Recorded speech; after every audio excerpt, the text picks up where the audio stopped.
Hello everyone, Barb here from barbaderholt.closetomyheart.com.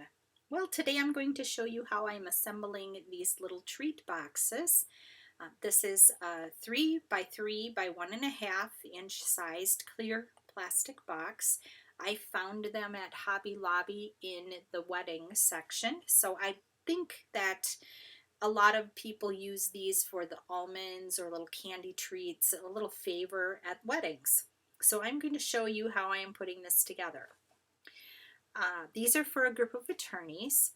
So my boss wanted the scales of justice. Now the scales you can see here as I tip it in the light.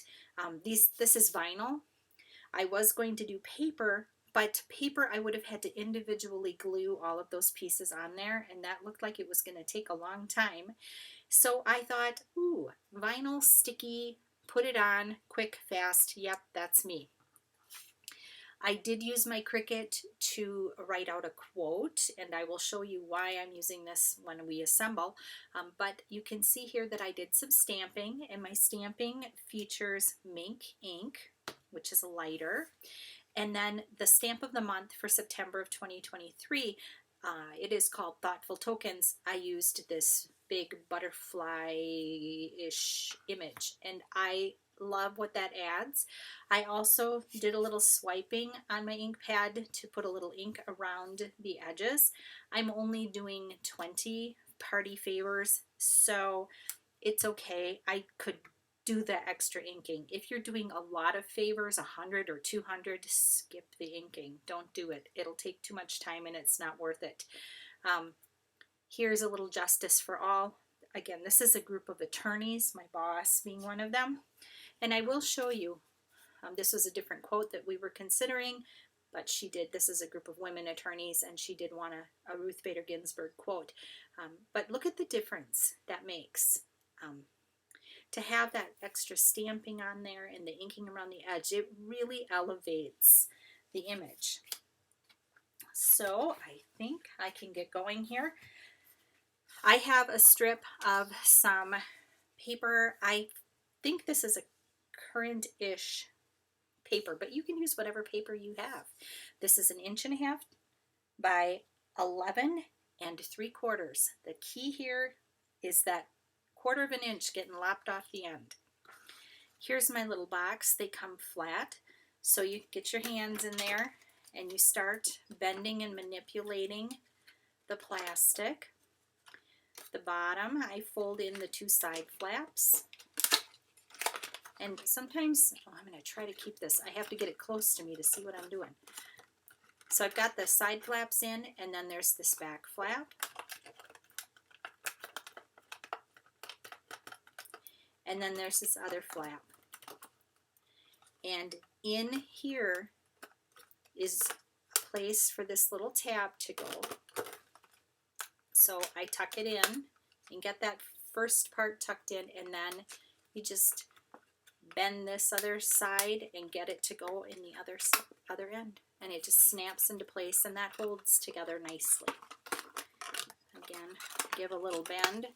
I do a little in and out. That gets that plastic moving. Don't do it too much because you'll rip it. It'll break on you.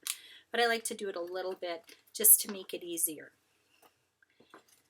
We're going to take our piece of patterned paper, and I am going to lay this down with the lid facing me.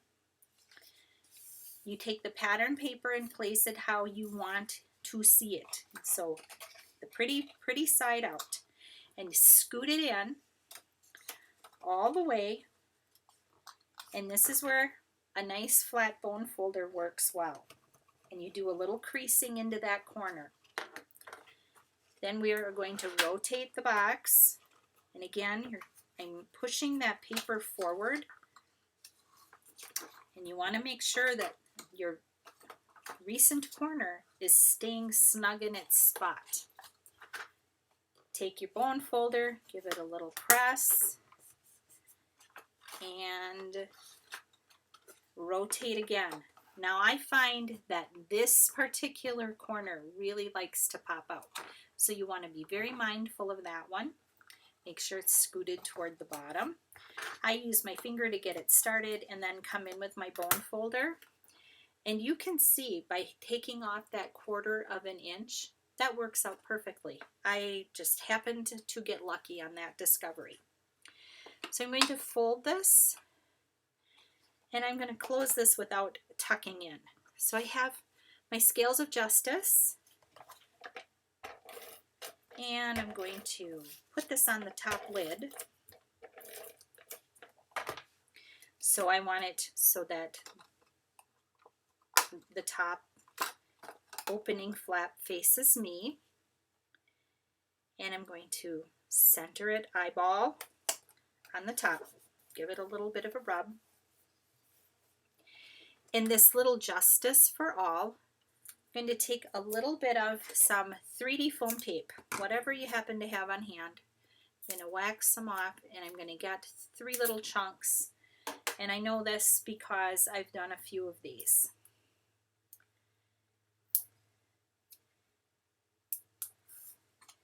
So I've got my 3D foam tape on there. Take off that backer. And I am going to line it up on here. Now the reason I did this little quote is on the inside. When you're looking at that, I don't know if you can see the tape, and I don't like that. So what I'm doing is hiding that. And because this is a group of attorneys, they will enjoy a quote from a judge, Supreme Court judge.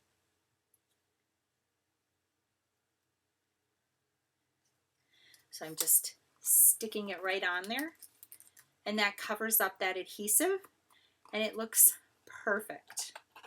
And you can tuck in your flap, and you're good to go with your paper parts.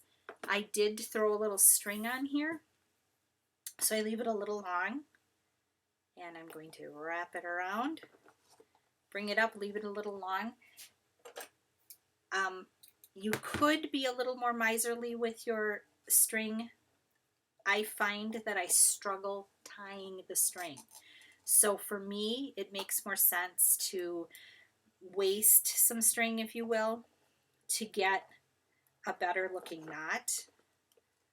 And that one seems just a little on the loose side, not too bad. And then you can just do a little trimming.